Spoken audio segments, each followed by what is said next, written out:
Have you ever been falsely accused or criticized, and your first instinct was to jump in and defend yourself? You start explaining, justifying, and providing evidence to prove your innocence. It feels like the right thing to do, the only logical thing to do.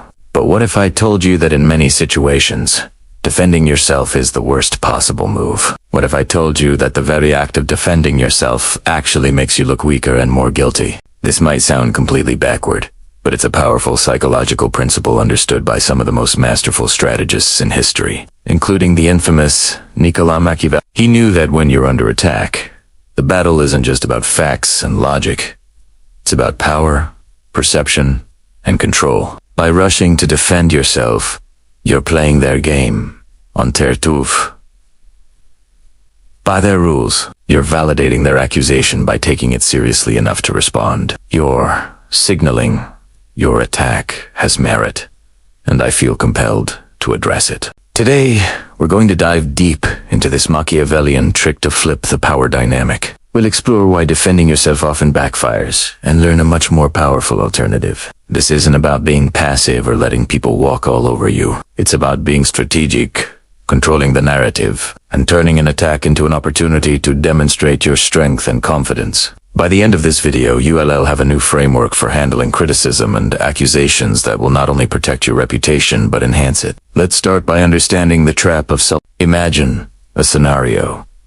A colleague in a meeting publicly questions your data, implying you've been sloppy. "I'm not sure we can trust these numbers," they say, looking around the room. The spotlight is on you. Your heart starts pounding. "I double-checked everything on the surface. This seems reasonable." You're providing evidence, but look at what's happening beneath the surface. First, you've accepted their frame. You're on the defensive, and they are the prosecutor. You've been put on trial.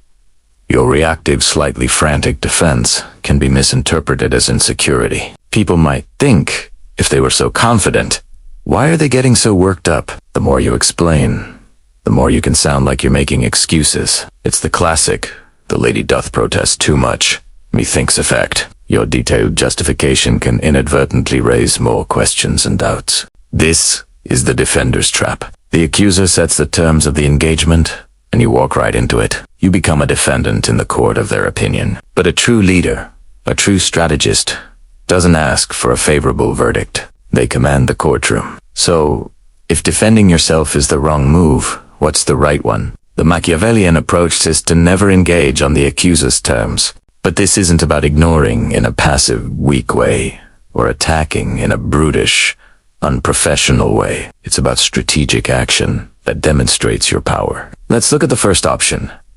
Strategic ignoring. This is sometimes called disdain and silence. When the accusation is minor, baseless, or comes from someone with no real credibility, the most powerful response is no response at all. By not even dignifying the attack with an answer, you non-verbally communicate that it is beneath you. It's so absurd, so irrelevant. Think of it like a lion being buzzed by a fly. The lion's sheer presence and lack of reaction communicate its dominance. In our office scenario, instead of defending your data, you could calmly hold the colleague's gaze for a second. As I was explaining, the key takeaway from this data is that our market share is projected to grow by 15%. Let's focus on how we can capitalize on that. You haven't defended your data. You've dismissed the challenge as an irrelevant distraction and redirected everyone's attention back to your agenda. You've maintained control. You've shown that you are the lion, and their comment was just a fly. This technique has to be used carefully. It works best when you already hold a position of authority or respect. If you're new or your position is tenuous, ignoring an attack might be seen as an inability to respond. In those cases, you might need the second, more aggressive option. A Machiavellian attack is subtle, sharp, and aimed not at the accusation itself, but at the accuser's motive. You question why they are bringing this up. You shift the spotlight from your competence to their intentions. The colleague says, "I'm not sure we can trust these numbers." Something like, "John, it's interesting you bring that up now. Are you suggesting we should delay this project? What's your alternative proposal for capitalizing on this market opportunity? Look at what you just did." You didn't say, "My numbers are correct." You've reframed his criticism as a potential attempt to sabotage progress. You've questioned his motives. Is he just being critical for the sake of it? Now, he is the one who has to defend himself. He has to explain his intentions to the group. The power has completely flipped. You are no longer the defendant. You are the prosecutor. Another way to attack the motive is to lightly mock the accusation, exposing its absurdity. Imagine someone accuses you of being too ambitious. Instead of saying, "No, I'm not. I'm just hardworking," you could smile and say, "Guilty as charged. I believe we should all be ambitious for this company." Are you suggesting we should aim for less? You've taken their intended insult, owned it, and turned it into a virtue. This principle is about reframing the battle. Your goal is to make the fight about their character, their motives, or their hidden agenda. You never accept the premise of their attack. Neutrality is disdain things you cannot have.